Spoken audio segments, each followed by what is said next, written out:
Many e-bike companies seriously overestimate the range their products can deliver on. I'm sure you guys have noticed this. It's very common to see even basic cheap bikes offer 70, 50 miles of range. This may be true if you pedal, but calculating the range of a product by including the energy the rider may or may not contribute is a little bit misleading to me. Companies really should just state how much range their bike can deliver by itself, and if you can extend it manually by pedaling, that's great. Now they do this because for an e-bike, range is king.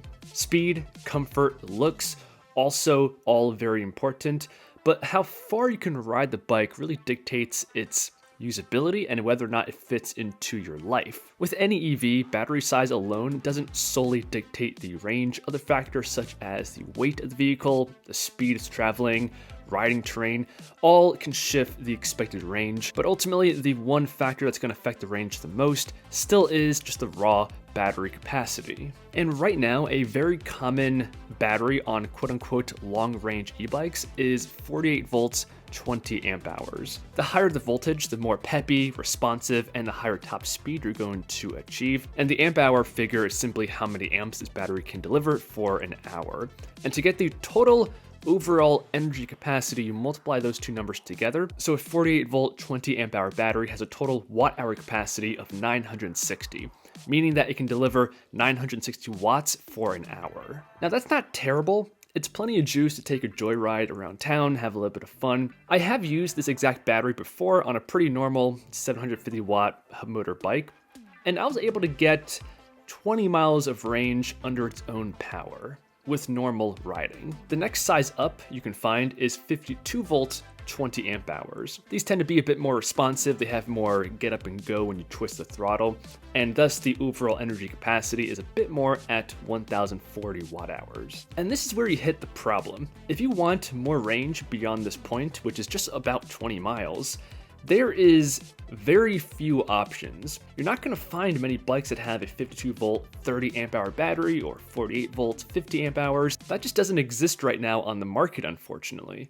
But luckily, it seems companies are starting to notice this deficit, and I've seen a few new bikes pop up that are trying to address this market. I expect as time goes on, the industry matures, there will be more and more of these what I'm calling next-gen bikes to fill this gap, giving you better range. And I know that I'm certainly excited to see bikes come out with much improved range statistics, because that is the limiting factor right now in how useful electric bikes can be. So let's go ahead and list off some of these next-gen bikes that give you greater than 1,000 watt hours of energy. I have to start with my latest obsession. This is the wired Freedom. I just made a review on it. It should be the last video on the channel, so check it out if you haven't seen it. There's a lot to like about this product, and most of it stems from the well above average 60 volt, 20 amp hour battery.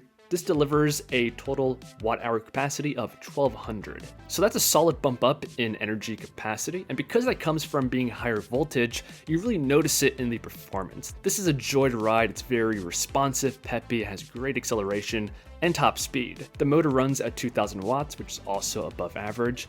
And comparing this to, say, a Super 73, the wired Freedom comes out on top in almost every single category except maybe looks, making it worthy of being called a next-gen bike, giving you a solid bump up in capabilities from what we've been used to. Another product I recently reviewed was the Rave Bullet GT, and this goes in a different direction from the wired Freedom. So the performance in terms of speed, acceleration, very similar to a Super 73. The motor has a peak power of 1300 watts. It's a 48 volt system, all pretty basic specifications.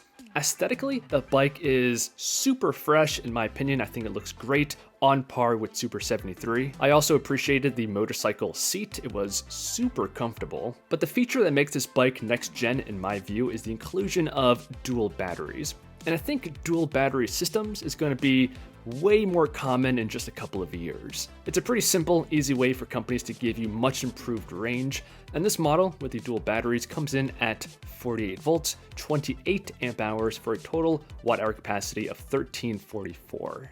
All right, now let's move on to the products that really inspired this video to begin with, starting with the Aura, I think that's how you say the company name, Romeo and Juliet models. The biggest difference between the Romeo and Juliet models is that the Juliet uses 20 by 4 inch wide fat tires, the Romeo 26 by 4 inch wide fat tires, and the frame is a little bit different. But both of these models are packing a 48 volt, 60 amp hour battery, delivering a watt hour capacity of nearly 2,900, a massive quantum leap in capacity. That's more than double the Rave and Wired Freedom, which is already a step above what we're used to. So if I had to guess, by their own power, you can probably get close to 100 miles of range with these things. Oh yeah, and did I mention the price? The Romeo is just over $2,000, and the Juliet model is only $1,900 for a 48 volt, 60 amp hour battery on a full suspension frame that looks pretty good.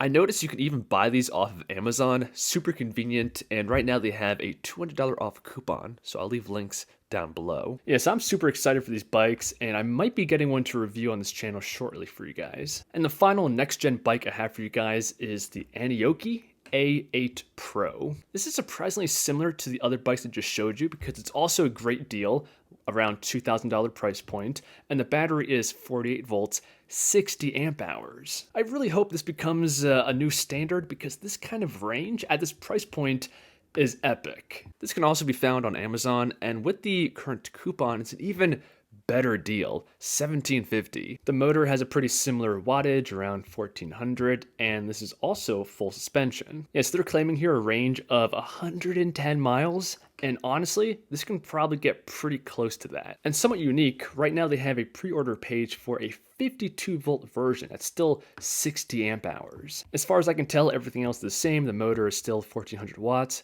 but we have higher voltage. So 52 times 60 equals over 3,000 watt hours of energy. I do appreciate how it comes with a fast charger, 8 amps. That's crucial when you have such a large battery, and all of that for just $2,200.